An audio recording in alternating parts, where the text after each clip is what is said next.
Olá, amigo internauta, leitor do Jornal Diário de Suzano. Estamos dando continuidade às entrevistas com os candidatos nas eleições desse ano. Hoje, num horário especial, hoje aqui de manhã, nós estamos recebendo a candidata ao Senado pelo MDB, Cidinha Raiz. Você pode participar dessa entrevista encaminhando suas mensagens no WhatsApp do Jornal Diário de Suzano, que é o 975691373, ou mandar sua mensagem na live do Facebook que você está nos acompanhando nesse momento. A Cidinha Raiz é psicóloga, pós-graduada em História da África e do Negro do Brasil. E já teve outras atribuições que depois ela vai nos passar aqui durante a entrevista. A Aline Moreira, que está ali no canto, ela vai estar recebendo as mensagens e encaminhando para a candidata. E você pode participar também, como eu já disse, vou repetir novamente, o telefone do WhatsApp é o 975691373. Candidata Cidinha Raiz, muito obrigado pela sua participação aqui, por ter aceitado o convite. Eu queria que você desse um alô para o nosso internauta que está acompanhando aqui essa entrevista. Bom dia para vocês todos, bom dia, ouvintes. Quero agradecer muito essa oportunidade de estar aqui e poder dialogar com vocês, contar alguma coisa e falar um pouco dos projetos que temos aí frente ao Senado Federal. Eu queria iniciar sabendo por que a senhora decidiu se candidatar ao Senado. A senhora tem enfatizado bastante nas redes sociais e na campanha que a senhora é a primeira mulher negra a participar de uma disputa no Senado. Como que é isso? É bem emblemático. Na verdade é o seguinte, eu tinha uma legenda, né, inicialmente, como deputada estadual. Na verdade eu dormi deputada estadual e acordei candidata ao Senado. O interessante disso é que São Paulo tem 464 anos. Em 464 anos, nunca, em tempo algum, nenhum partido, nem de direita nem de esquerda, ofereceu uma legenda para uma mulher negra. Então, é a primeira vez que o MDB, olhando o meu currículo, vendo o meu currículo, porque só para falar dele ficaríamos aqui os 40 minutos de entrevista, né? Porque eu fiz muita coisa. Tenho 50 anos de estrada, né? Comecei aos 11 anos já com os movimentos sociais. Quero lembrar que sou filha de pais analfabetos, nasci numa periferia, com muitas dificuldades, né? Mas que, através da educação, eu fui também melhorando a minha condição, né? Então, minha mãe era lavadeira, meu pai pegador de bola de golfe. E aos 11 anos eu saí de casa e fui trabalhar como doméstica, né? Porque naquela época não...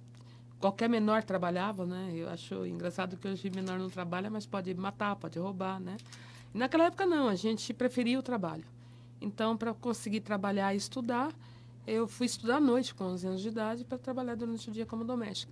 E assim que pude, tirei minha carteira profissional e fui para a fábrica, trabalhar no chão de fábrica, já com 13, 14 anos, estava na fábrica trabalhando e estudando sempre, né? Então, porque para mim é a educação que, de fato, como diz Mandela, né, a educação que transforma uma sociedade.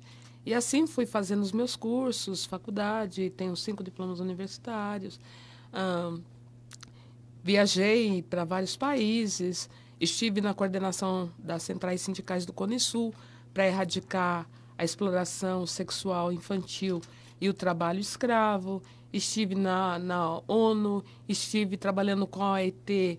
E deste formato, nos anos 2000, a gente conseguiu fazer com que em 2004 a gente tivesse o GRP, a Geração de Emprego e Renda, com recorte racial, pensando que os negros no trabalho, eles sempre estavam no chão da fábrica, né? E não ascendiam as carreiras nas empresas.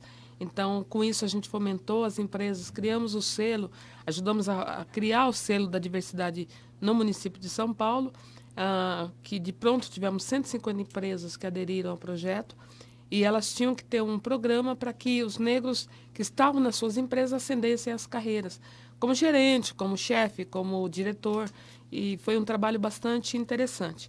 Com as mulheres, eu trabalho há 12 anos fazendo júri da Lei Maria da Penha, um simulado, que a gente vai para a igreja, praça pública, escolas, empresas, para prevenir e coibir a violência contra as mulheres. Nesta linha também eu faço a formação, ajudo na formação de mulheres no território.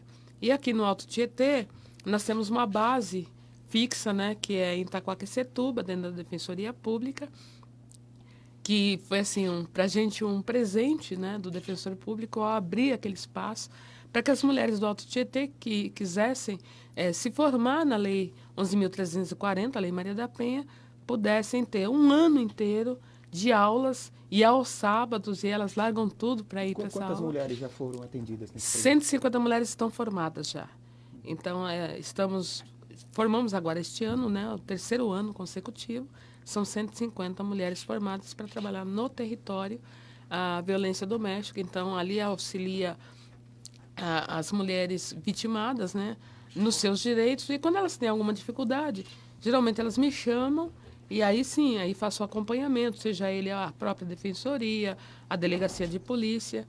Também coordenei o CRM 25 de março, que é o Centro de Referência da Mulher do município de São Paulo, e ali a gente dá todo o provimento à mulher vítima de violência, que seja o atendimento psicológico, o atendimento social, o acompanhamento à delegacia, o acompanhamento junto à Defensoria Pública para que ela tenha o divórcio ou a separação legalizada, com as audiências, inclusive no fórum, de separação, divórcio, alimento dos filhos, a busca do resgate, né, daquilo que prevê a lei, né, que é a devolução dos seus bens quando eles ficam retidos.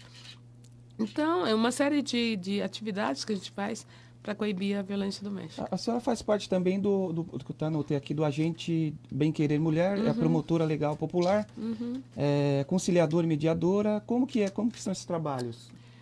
Na verdade, assim, eles se entrelaçam, né?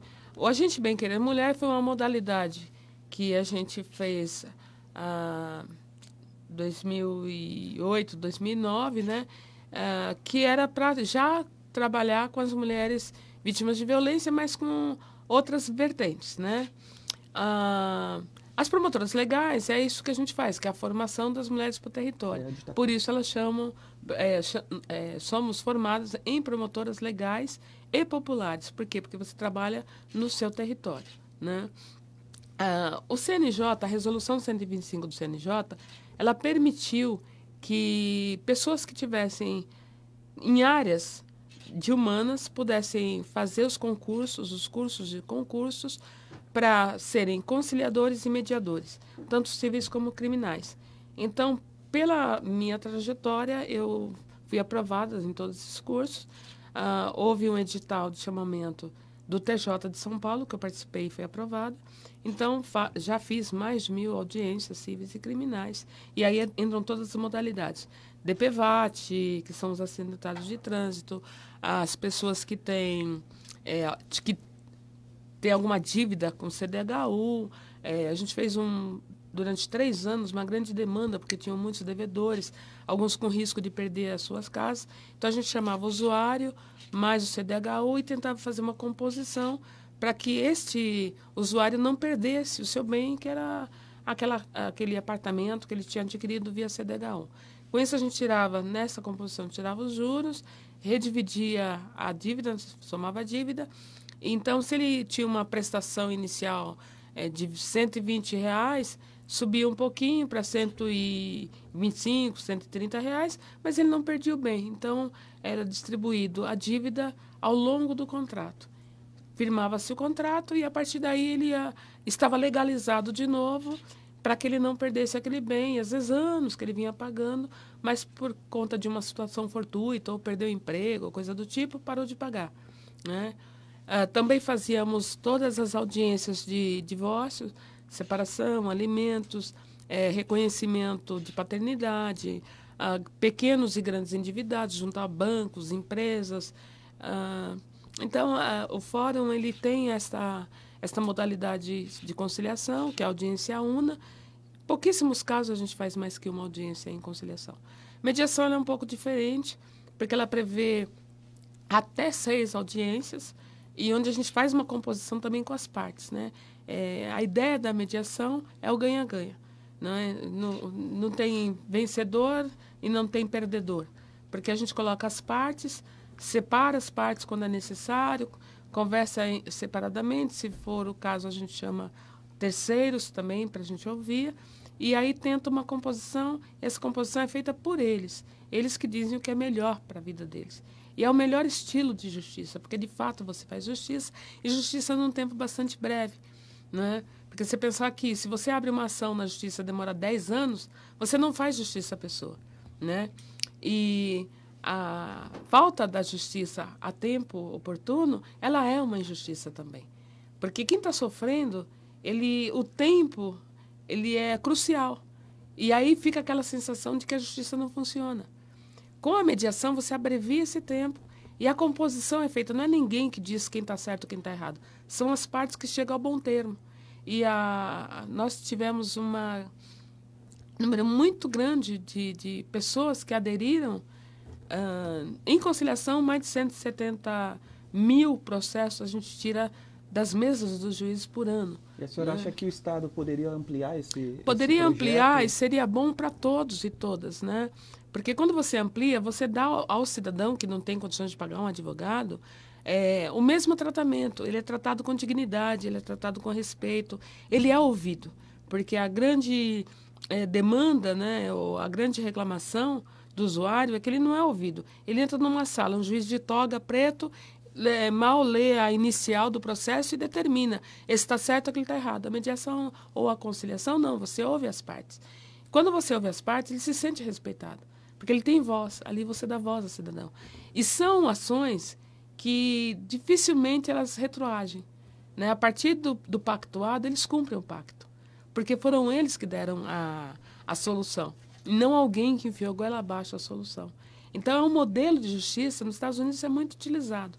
E o Brasil, a gente está nessa tentativa desde 2010, mas ainda é muito pouco. E uma das dificuldades é que, apesar do CNJ colocar que o Estado tem que remunerar, o Estado de São Paulo não remunera os conciliadores e mediadores. Ou seja, trabalhamos de graça para o Estado. O usuário não tem nada a ver com isso, e ele merece ser tratado com respeito e dignidade. Mas, inicialmente dizia-se que não pagava porque não tinha lei. Fomos pedir aos deputados estaduais que fizessem a lei. Fizeram a lei, aí não botavam em votação. Conseguimos lista, pegamos assinaturas, forçamos que a lei fosse votada na Assembleia. Foi votada. Foi para o governo do Estado. O que o governo do Estado fez? Ele aprova, mas veta o artigo do ressarcimento, do pagamento ao conciliador e mediador. Então, não restou satisfatório para quem está ali prestando o serviço. Então, na verdade, a gente faz um trabalho voluntário que o Estado deveria pagar. E alguns bons conciliadores acabaram indo para outras atividades porque você tem as suas despesas pessoais, você está dedicando o seu tempo. E o Estado, ele tem a obrigação, de acordo com a resolução, do pagamento. No entanto, o Estado de São Paulo é um dos estados que não respeita, inclusive, a lei, deixando conciliadores e mediadores sem o devido ressarcimento do seu trabalho, né, da sua prestação de serviço. Candidata, nas suas redes sociais, você defende muito aí uma fiscalização maior em relação à Lei Maria da Penha, cobra o feminicídio como um crime hediondo, sem fiança, né? A senhora vem sendo a disputa para o Senado, vai batalhar para estar tentando incluir esse crime como hediondo? Sim, porque não é possível que um ofensor, né, ou um assassino, ele pegue uma mulher, bata nessa mulher no estacionamento onde tem câmera, sobe no elevador que tem câmera, joga a mulher da janela para baixo, cata a mulher, leva de volta, vai limpar o sangue no elevador, troca de roupa e saia como se nada tivesse feito. O feminicídio ele é caracterizado pela crueldade com que você trata a pessoa pelo gênero e por ser mulher, né? Então, isso caracteriza o feminicídio. Então, não é possível que alguém com tanta crueldade mate o outro e saia com 1/3, 1/5 da pena porque tem residência fixa, porque tem emprego certo. Não é possível. Então, a lei ela tem que ser dura. E a Lei Maria da Penha ela foi desenhada em cima de uma injustiça cometida com uma mulher chamada Maria da Penha. Foram 20 anos para que o ofensor fosse preso e responsabilizado pela dupla tentativa de homicídio, né? Inicialmente, ele deu um tiro nela, ela dormindo, simulou um assalto na casa, ela fica paraplégica, ele achava que ela ia morrer. Ela sobrevive. Quando ela está na casa dela, já paraplégica, ele tenta eletrocutar ela na banheira. Então, ali ela acordou para a gravidade da tentativa de homicídio. Foram 20 anos, o Brasil não deu conta, então recorre à Corte Internacional e quem penaliza o país é a Corte Internacional, obrigando uma medida. E a medida foi a criação da Lei Maria da Penha. Porém, a Lei Maria da Penha, ela não é cumprida na sua íntegra. Por exemplo, nós temos os artigos, né, da proteção dessa mulher. Então, ela vai à delegacia, no início ela fazia a denúncia, né, elaborava o BO, ela tinha que voltar lá para dizer que, de fato, ela queria que aquela pessoa fosse investigada. Nesse tempo, ela era coagida pelo autor e retirava a queixa. Hoje não é mais possível, ela só pode retirar diante do juiz, né? Porque o medo de morrer dessa mulher é muito grande. Às vezes, essa pessoa retém os bens dela, quebra o celular, rasga ou guarda o RG dela, né? E isso é um bem. Então, a Lei Maria da Penha, ela não é só aquela que fere o corpo, né? Mas a violência doméstica, ela é caracterizada pela ofensa física, né? Que é machucar, quebrar algum órgão, o corpo, do corpo da mulher, mas também ela pode ser uma violência sexual, violência psicológica, violência moral, aquela que ele descaracteriza, imputa a essa mulher qualidades que não são boas, né? Então, por exemplo, perseguir na rua, ficar na rede difamando essa mulher, botando na internet cenas íntimas. Então, tudo isso tem a ver com a moral, né, que afeta a moral dessa mulher. Você tem a violência patrimonial. Essa violência patrimonial é quando ele saca algum bem dela ou quebra algum bem que ela tem carinho, que ganhou de alguém. Né? Rasgar fotografias, tirar mensagens ou quebrar o próprio celular, esconder documentos. Então, isso é uma violência patrimonial. Então, são 5 tipos de violência, mas a gente geralmente só vê as pessoas falarem na física, e não é só a física. A sexual, por exemplo.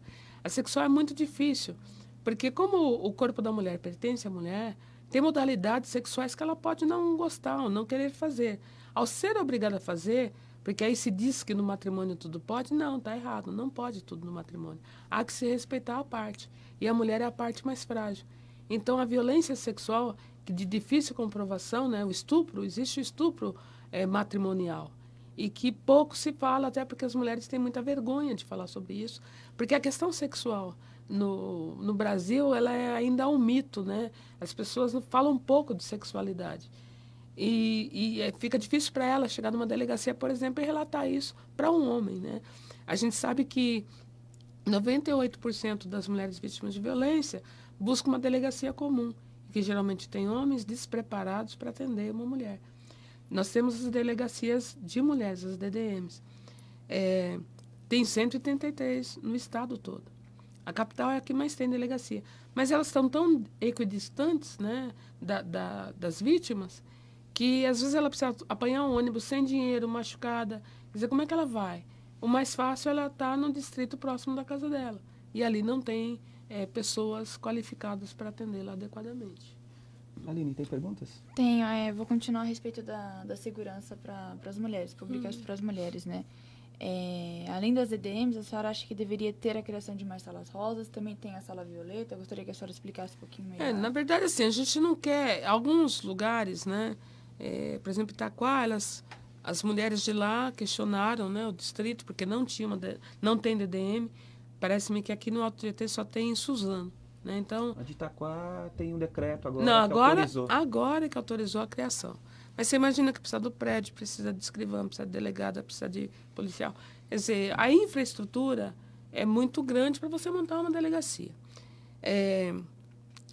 Aí em Itaquá, as meninas formadas por nós buscou uma sala e deram o nome de Rosa. Mas a gente não quer que essa sala seja com esse nome Rosa. Por que Rosa? Porque fica aquela história do azul é de menino, rosa é de menina. E aí a questão do gênero fica muito difícil você trabalhar. Gênero masculino e feminino. O que a gente quer é que todos são responsáveis uns pelos outros. O violeta é a cor universal de violência contra as mulheres. Então, tudo que a gente fala de violência para as mulheres no mundo é considerado a cor violeta, né? Então, a sala violeta seria uma alternativa a criação das delegacias. Dizem os municípios que não tem dinheiro, e de fato não tem. Mas, ao invés de inventar a roda, vamos utilizar o que a gente já tem. Toda delegacia tem 2 entradas, né? Toda delegacia tem. Reservar uma entrada nos fundos dessa delegacia para que ela não tenha o constrangimento de passar pelo meio de pessoas que estão ali esperando para fazer um BO de tantas outras coisas, e uma sala onde tenha, basicamente, uma escrivã, que seja mulher, e que tenha a formação na Lei Maria da Penha, com uma assistência social. Porque a assistente social, ela tem um panorama do que essa mulher precisa. É um abrigamento? É sair, porque a gente tem abrigos que são abertos, né, que ela pode ir e vir, sair, trabalhar e voltar, dormir lá, porque às vezes ela precisa sair daquela casa, daquele ciclo de violência, que se ela voltar ela morre. E às vezes ela precisa ir para um sigiloso, porque aí é mais grave ainda, quando ela tem certeza da morte dela e ela está com tanto medo desse companheiro, marido, que ela precisa estar num lugar seguro. Então nós temos abrigamentos secretos, né, que só é conhecido pelo serviço. Então a assistente social ela faz esses encaminhamentos.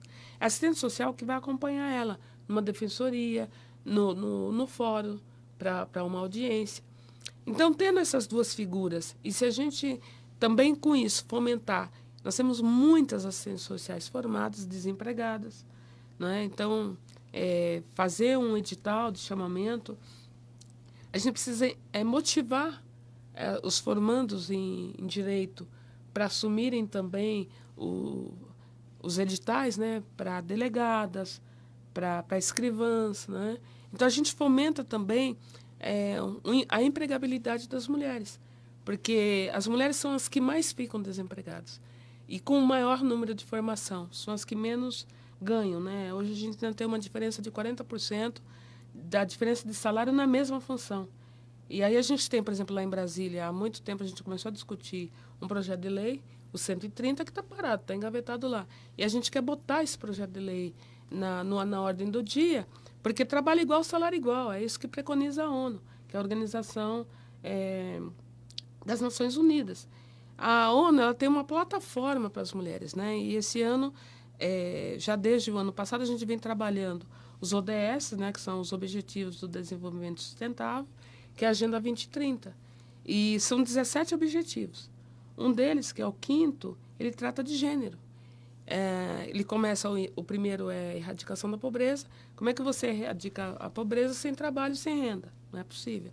E o 5º, que é o gênero, é você incorporar essas mulheres enquanto gênero também no trabalho, na cultura, fazer com que as mulheres se sintam membros de todas as etapas, né, estruturais do país, né? Então, aí sim você faz justiça às mulheres. E a igualdade de salário é uma delas. Então, o nosso mote é nenhuma mulher para trás. Então, se nenhuma ficar para trás, nenhuma tem que ganhar menos, nenhuma tem que no subemprego, tem que ser tratada com a igualdade da lei. A Constituição Federal diz que todos são iguais perante a lei, é o seu preâmbulo, né, que é a Constituição de 88 é a Constituição Cidadã. E o 5º, ele vem dizer, independente de cor, raça, sexo, cultura, religião. Então, se são todos, são todos. Então, nós não podemos deixar as mulheres para trás nessa busca de melhoria, que aí é uma melhoria para todo mundo, que só com emprego e renda você tem autonomia. Eu queria voltar um pouquinho para a parte política. Antes de a senhora se candidatar nas eleições, a senhora não usava as redes sociais. Não. A partir do momento que a senhora usou, aparecem de vez em quando, algumas críticas em relação ao fato da senhora ter ido para o MDB, que é um partido de centro. A senhora já falou antes aqui que tem acesso livre com os 2 extremos partidários, né? Como que a senhora recebe essas críticas? É uma coisa normal? A senhora nem liga para isso? Não, eu não dou a menor importância, até porque, como eu digo, né, em 464 anos, foi o partido que me deu uma legenda, que viu numa mulher negra capacidade, sim, de representar o Estado, porque o senador representa o Estado. Tenho combatido essas críticas porque hoje nenhum partido é isento, pode dizer que nunca teve nada de errado, né? Então, criticar só o MDB é, para mim, muito ruim, porque... E quem critica também não está limpo nessa história, tá? Então, eu digo que todo mundo tem alguma coisinha lá e tem que rever os seus conceitos. Quando você aponta o dedo para um, tem 3 apontando para você, né? O MDB não é o melhor partido, mas os outros também não são, né, na visão de alguns. Se não é o melhor, o meu, né, e tenho maior orgulho, eu estou no partido desde 83 ou um pouco antes, a gente já tinha militância no partido, fiquei mais de 20 anos no MDB sindical, trazendo de fato propostas e conseguindo benefícios para os trabalhadores, porque eu também fiquei 30 anos sindicalista, né? Então, não dá para você ficar acusando e jogando, principalmente agora, tudo nas costas do Temer. O Temer está aí há 1 ano e meio, 2 anos, no comando do país. O partido anterior, que ficou 14 anos no governo, editou uma resolução 001. Foi assinada por quem? Pela presidente anterior. A resolução 01 que cria a crise de 2014, né? Depois tem a PEC 95, todo mundo fala que foi o Temer que fez. Quem assina essa PEC, inclusive, é o Vicentinho, que é do partido deles. Então, não dá para ficar criticando os outros sem olhar para dentro de si, né? Então, antes de criticar, eu tenho que olhar o que eu contribuí, com o que eu contribuí. Por isso, meu projeto não é um projeto de país, meu projeto é um projeto de nação. Porque nação, todo mundo é responsável por todo mundo. E depois, assim, o Temer não é candidato a nada, né? Ele está terminando o mandato, não é candidato. E as pessoas insistem em ficar sempre dizendo, mas é o candidato Temer, o candidato Temer. Não, eu sou candidato de um partido, de uma legenda. E uma legenda chamada MDB. MDB, Movimento Democrático. E o que é democracia? Aliás, é o único partido que, de fato, se trabalha a democracia, né? Ele está sempre se renovando e é democrático, todo mundo tem o direito. E por isso eu estou com o direito de disputar um Senado, né? Então, os outros são maravilhosos. Mas quando deram uma legenda para a mulher? Partido que fala, mas está saindo com 2 candidatos homens, brancos e ricos. Cadê as mulheres do partido? Então, a gente tem que parar com essa história, sair do discurso e partir para a ação. O meu partido saiu do discurso e está na ação, de fato trazendo a igualdade, de fato cumprindo a Constituição e de fato cumprindo a agenda da ONU, né? Que a ONU diz da agenda dela 50-50. 50% de homens, 50% de mulher, 50% de branco, 50% de negro, 50% de pobre, 50% de rico. E a nossa legenda está cumprindo isso. Então, eu tenho o Paulo Scaff, que é o candidato ao governo. A sua vice é uma policial, Carla, branca. Eu sou a candidata ao Senado, mulher pobre e negra, né? Porque, para mim, essa história de quem ganha 1.700 é rico é coisa do partido que ficou aí no governo, né? Que quem tem o salário de 1.700 é rico. Para mim, 1.700 é pobre. Tem homem. O outro meu colega que está disputando o Senado é um homem, que já foi prefeito, já foi deputado federal. O meu primeiro suplente é um empresário. Então, ele está trabalhando toda essa composição. Está, de fato, cumprindo a Constituição. Está cumprindo a agenda da ONU. Não dá para dizer que está tudo errado, né? Eu uso muito uma expressão que é assim, você não pode jogar a bacia, a água suja e a criança junto. Há que jogar a água suja, mas preservar a bacia e a criança. Então, para mim, o partido ele é isso. E ele está tentando acertar. E está em movimento para o acerto. Está em movimento da democracia, que a democracia todos têm que ter voz.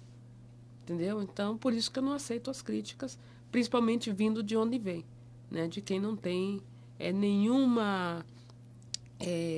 nenhum motivo para me criticar, já que não fizeram no deles. Se não fizeram no deles, não tem que criticar quem fez. A senhora acha que a participação feminina na política teve um avanço? A senhora acha que está muito aquém ainda? Muito aquém. Na verdade, alguns cargos que eram de mulheres, tanto no Senado como na Câmara Federal, elas foram substituídas por candidatos masculinos. Então, nós já éramos poucas e vamos ficar ainda menores. E o ideal seria que você tivesse 50-50, né? Nós temos uma lei que diz que tem que ter 30% de mulheres nos partidos, e essa lei ela foi uma luta das mulheres de muitos anos. Os partidos faziam o quê? Preenchiam a legenda com as mulheres, mas era só para poder fazer o registro da legenda. Mas não davam dinheiro, não davam estrutura, não davam nada para as mulheres concorrerem. que a gente chama, entre aspas, de laranjas. E o que faz a lei, a nova lei eleitoral? Ela vem coibir isso. E já nessa legislatura, ela obriga os partidos, da mesma forma, a dar 30% dos recursos para as mulheres. E pasmem vocês, no dia seguinte que saiu a decisão, partidos, no mínimo 6, já entraram direto com uma representação dizendo que não iam pagar agora, que iam deixar isso para a próxima legislatura de 2020. Peraí, lei se cumpre, lei não discute, lei você cumpre. O MDB de cara disse, não, eu vou cumprir a lei, vou, de fato, passar o recurso para as mulheres fazerem a campanha. E é complicado ainda, porque alguns não entenderam que o dinheiro é da mulher, a campanha é dela. Quem tem que administrar esse dinheiro é ela. E nós temos, sim, promotores, né, que estão responsáveis pela eleição, TRE, e que está de olho nos partidos e na condução dos partidos nessa verba que são das mulheres. E, com certeza, muitos partidos e muitos individualmente serão responsabilizados por estarem administrando dinheiro que não é deles, que é das mulheres. Então, isso é líquido e certo. Então, a gente começa a recompor aquilo que é direito das mulheres. Se é direito das mulheres, a lei está aí e tem que ser cumprida. Não cumpriu, vai responder na forma da lei. Eu estava vendo uma das suas propostas aqui, a senhora está uma luta pela defesa dos afrodescendentes, e a senhora está pedindo a continuidade do projeto Educafro, né? É uma cota dos servidores públicos. Como que seria? Não, na verdade, assim, misturou um pouco aí os assuntos. Nós temos uma demanda grande com os afrodescendentes, porque eles também, assim como as mulheres, né, as mulheres são 51% da população. E os afrodescendentes chegam a 54%, dependendo da pesquisa, 54%, 56%, né, que são dados do IBGE. Agora, nós também somos invisíveis, né? Não somos CEOs, né? Deveria isso refletir na estrutura das empresas. Em todos os lugares, você deveria ver essa proporcionalidade de negros. Fosse como ministros, como donos de empresa, nas universidades, como professores, a gente não vê. Então, pensar que a gente tem que oportunizar os negros a terem o mesmo direito, porque isso é constitucional, são todos iguais, são todos, independente da cor da pele, deveríamos estar em todas as esferas de poder com a mesma proporcionalidade. Não estamos. Para as empresas, também os negros ganham menos, inclusive menos do que as mulheres brancas. Se as mulheres brancas já ganham com uma diferença na mesma função, no mesmo cargo, em torno de 30%, 40%, os negros vão ganhar quase 60% menos. 50%, 60% menos, dependendo da função.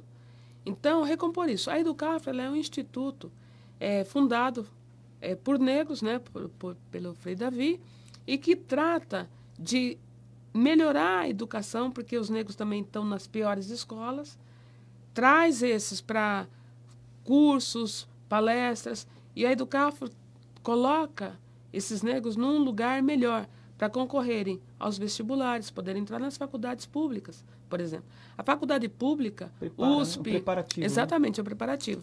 USP e outras, Unesp e outras, são públicas. Quem deveria estar estudando lá são os pobres. Como dos pobres os negros ainda são a maioria, então seria um lugar natural dos negros. No entanto, quem estuda numa USP e numa Unesp são brancos, porque estudaram nos melhores colégios, passam no vestibular com mais facilidade, com uma nota maior, e ocupam o lugar que naturalmente seriam dos outros. Então está tudo errado, porque o ensino é gratuito, a Constituição diz que a educação pública tem que ser gratuita, não pode cobrar. Mas quem está lá estudando de graça para ele, porque quem paga lá somos nós pobres, porque é do nosso imposto de renda, né? É o imposto diário que você paga, que sustenta as universidades. O campus tem professor, tem a infraestrutura, tem tudo. É bancado por alguém, é o nosso dinheiro que está lá. Só que o meu filho quer estudar, se ele teve uma escola ruim, né? Uma escola pública ruim, ele não consegue tirar a nota necessária, né? Não atinge o corte para medicina, para outras áreas importantes. Ele acaba tendo que estudar numa escola particular, numa universidade particular, pagando, só que o seu imposto está sustentando a USP. Então, não é justo você pagar 2 faculdades para quem pode pagar. Então, tem que repensar tudo isso. E a Educafro, o que ela faz? Ela prepara esses pobres, brancos e pretos, para concorrerem em pé de igualdade com os outros e poder acessar essa universidade. Então, as cotas na universidade pública, que é em torno de 20%, eu não concordo, deveria ser no limite proporcional à população, né? Então, no estado de São Paulo, nós somos 37% de negros, tinha que ter 37% de reserva na USP para negros. É isso, né? Então, é proporcional. 20% é o mínimo de cota.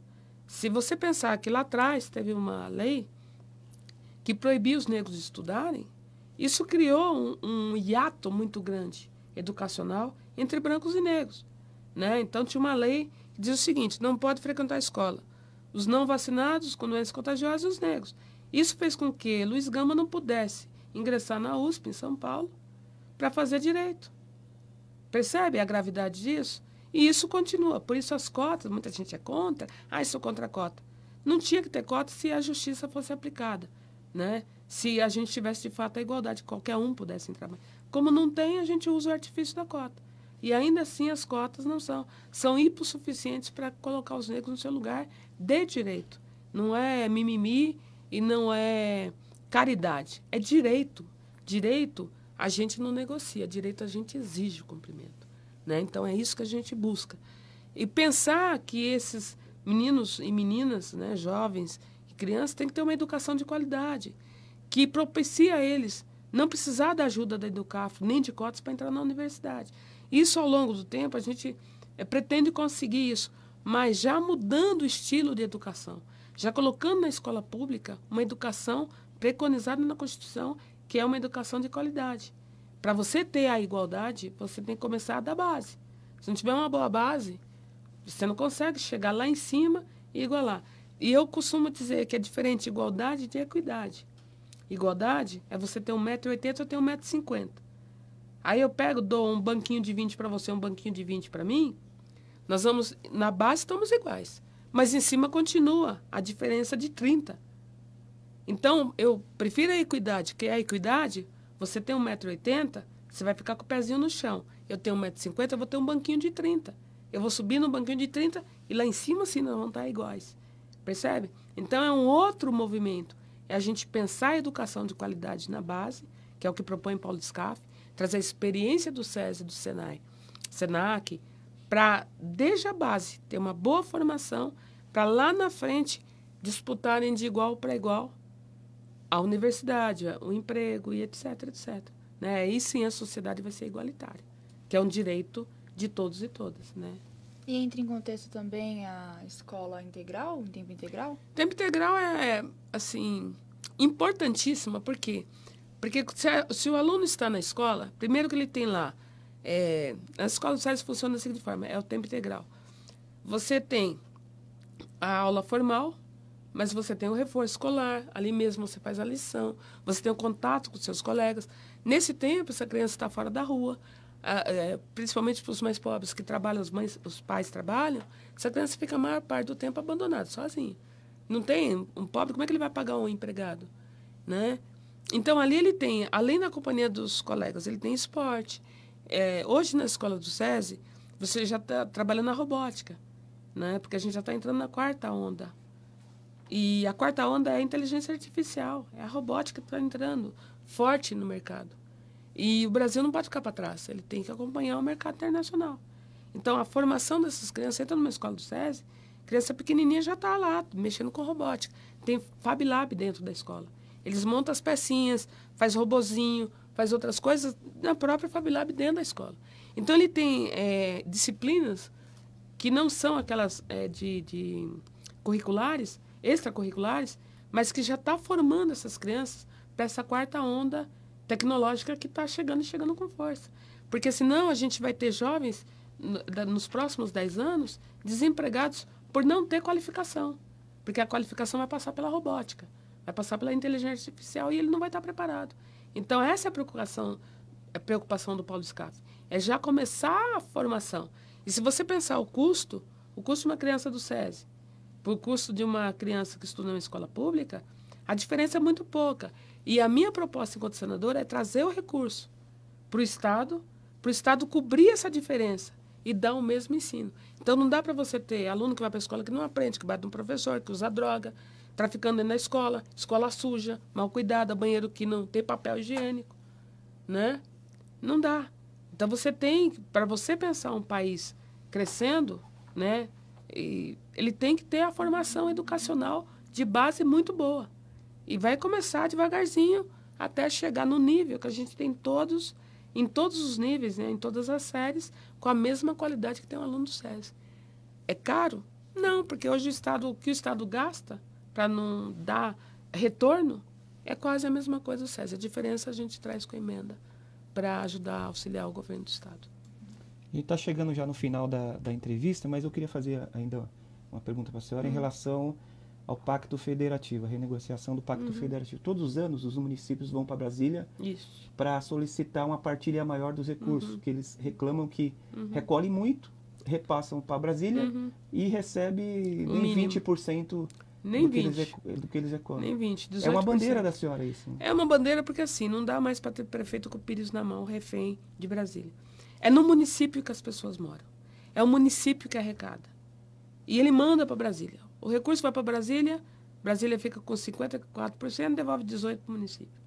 Aí o prefeito não tem dinheiro para fazer a saúde primária, não tem dinheiro para dar a educação básica, não tem dinheiro para fazer creche, não tem dinheiro para consertar o asfalto, não tem dinheiro para cortar uma árvore, não tem dinheiro para pagar funcionário público. E aí quem está lá no poder fica barganhando. E o prefeito refém, né? Porque você tem algumas cidades que não vem um centavo de emenda para o município, para nada, né? Por que não vem? Se saiu dali, tem que retornar para ali. A ideia é a gente inverter essa ótica da pirâmide. Então, você tem o federal, ele tem 5.300 municípios. Então, ele vai trabalhar com 18% de cada município. Tem os municípios mais ricos, municípios mais pobres. Agora, não dá para o maior estado da federação, que é São Paulo, recolher 500 e tantos bilhões e receber 37 milhões. Porra, é brincadeira, né? Então, tem que rever isso e rever com muita força. Tenho conversado muito com os prefeitos e os prefeitos estão animados que a gente vai sentar e achar um meio termo. Nem tudo a César, né? Mas dar a César o que é de César. Né? Isso é uma analogia, mas assim, o município arrecada, o federal precisa, a gente vai contribuir, mas não vai deixar tudo lá. Até porque o descaminho se dá exatamente pelo excesso de valor que fica aportado em Brasília, né? Por que tem tanta corrupção? A gente tem que pensar, porque o dinheiro está disponível. Se não tivesse disponível, não tinha corrupção. E a corrupção se vem porque alguém precisa dele. E tem que barganhar isso, que é um direito. Se arrecadou, dinheiro tem que ficar para você. Você vai contribuir e não dar a maior parte. Hoje a gente não contribui. Contribuição é dar o que sobra e não dar o que falta, né? Então, é como o imposto, né? A própria palavra imposto. É imputada a você a necessidade de você aportar aquele valor, imposto. E por que aqui a gente fala que rever esse pacto é importante? Porque você vai dar autonomia para os municípios. E os municípios vão poder, de fato, usar o dinheiro que é arrecadado ali para fazer as suas ações primárias e dar um retorno para o munícipe. Ele mora ali, não é? Então ele precisa ter o básico minimamente sustentável, entendeu? Para ter uma educação de qualidade, para ter um hospital que atenda, né? Para ter uma demanda bacana de fomento, até para promover a rotatividade, né? O trabalho, a infraestrutura do município, ele precisa de grana. Se ele não tem grana, ele vai ficar com as negociatas. Então, você coíbe as negociatas a partir do momento que você tem. Tem que ter lei de responsabilidade? Tem que ter. Porque ninguém pode gastar mais do que arrecada. Isso já é lei. Agora, se você arrecada e doa tudo, como é que você faz? Também não tem como. Então, tem que rever, sim, tudo isso. Ainda na questão política, eu queria saber se a senhora é contra ou a favor do foro privilegiado. Eu sou contra. Eu acho que todos... aí volta a Constituição. Todos são iguais perante a lei, são todos. Não há que distinguir A de B. É claro que tem que ter muita responsabilidade. Eu conheci o caso de um prefeito que ele tinha um juiz na cidade que o perseguia sistematicamente, não gostava do cara. Então, tudo que esse prefeito fazia eram ações, ações, ações, ações. Perdeu o cargo, ficou anos. Quando saiu a decisão final, ele era inocente de tudo. Então, há que se evitar a perseguição política, a perseguição pessoal. Mas não precisa de foro. Você tem que ter ciência de que política não é profissão. Política é serviço. E quem está a serviço vai fazer o melhor, vai dar o melhor de si. Né? Você tem países que não têm pagamento por você ser deputado, estar na Câmara alta ou baixa. Quem se dispõe a estar lá está disposto a prestar um serviço. Ele paga do bolso dele o carro, ele não tem auxílio moradia, ele não tem auxílio paletó, ele não tem comida paga, ele não tem auxílio para os filhos estudarem. Porque é um absurdo você ter todos esses benefícios, auxílio moradia. Poxa, ele já tem um salário. Ele tem casa própria, tem auxílio moradia. Quem tem que ter auxílio moradia é o pobre, que ganha um salário mínimo, ou nem isso. Esse tem que ter auxílio moradia. Então, você vê que a gente está com a pirâmide totalmente invertida. É o pobre que sustenta a escola pública, é o pobre que sustenta o auxílio moradia de quem pode pagar. É o contrário, quem pode pagar é que teria que sustentar o que não tem. É o inverso. Então, está tudo errado. A gente tem que passar o país a limpo, de cabo a rabo. Não tem jeito, não tem saída. Ou a gente vai continuar sendo país de terceiro mundo eternamente. Eu não quero ser país de terceiro mundo eternamente. Eu não quero que o meu neto viva num país de terceiro mundo eternamente. Eu quero que esse país progrida. Para progredir, cada um tem que dar a sua parte de contribuição, a sua parte de sacrifício. E o sacrifício não é lá essas coisas. É você pensar do que é justo. Se eu já tenho um salário para estar representando, seja como deputado estadual, federal, como senador, né, como juiz, como ministro, eu não preciso de auxílio paletó, auxílio alimentação, auxílio isso, auxílio aquilo. Percebe que se você põe o fiel da balança, alguém está pagando por isso, porque os entes federativos não têm dinheiro. Esse dinheiro sai de algum lugar. Sai do bolso daquele que não pode, do mais pobre. Quando você pensa no mais pobre, você tem que pensar que é o que tem mais que tem que socorrer ele, não ao inverso. E aqui continua o que não tem, sustentando o que tem, além da medida. Então, quando você é injusto, o Desmond Tutu, bispo Desmond Tutu, ele fala o seguinte: quando você é neutro numa situação de justiça, você já escolheu o lado do que oprime, né? Então, não dá para a gente ficar desse lado. A gente tem que escolher um lado e brigar para uma sociedade de fato igualitária, para todos e todas, onde todos têm os seus direitos respeitados. Direito à educação, à saúde, à moradia, à segurança. E se é para todos, não é para alguns. Candidata Cidinha Raiz, estamos encerrando a nossa entrevista. Eu queria que a senhora, para finalizar, deixasse uma mensagem para o internauta que nos acompanhou até agora. Bom, primeiro, a minha gratidão a vocês, né, por ter me recebido aqui, o Diário ter me recebido. Minha gratidão aos que estão me acompanhando nesta campanha, que não está fácil fazer a campanha. A gente mal fecha os olhos, né, porque é 2 horas de sono por dia. Tem dia que a gente não consegue nem almoçar, nem jantar, correndo atrás mesmo, porque a gente tem a intenção de mudar esse país.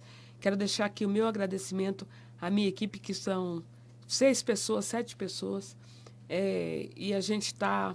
Olha, você pode ter certeza que nós vamos chegar no Senado e vamos transformar essa história, vamos reescrever essa história a partir da nossa legislatura. Quero fechar aqui com esta gratidão a você que voluntariamente tem trabalhado na minha campanha, porque acredita nesse projeto, porque acredita numa mulher que saiu da periferia, de pais analfabetos, mas que estudou, que através da educação se qualificou, e agora eu quero devolver para você, enquanto sociedade, o que eu aprendi. Quero estar a seu serviço. É essa a minha intenção. E quero fechar com Angela Davis, que diz o seguinte: quando uma mulher negra se movimenta, toda a sociedade se movimenta com ela. Gratidão. Obrigada. Queria agradecer também você, amigo internauta, que nos acompanhou até agora. E até a próxima entrevista. Muito obrigado.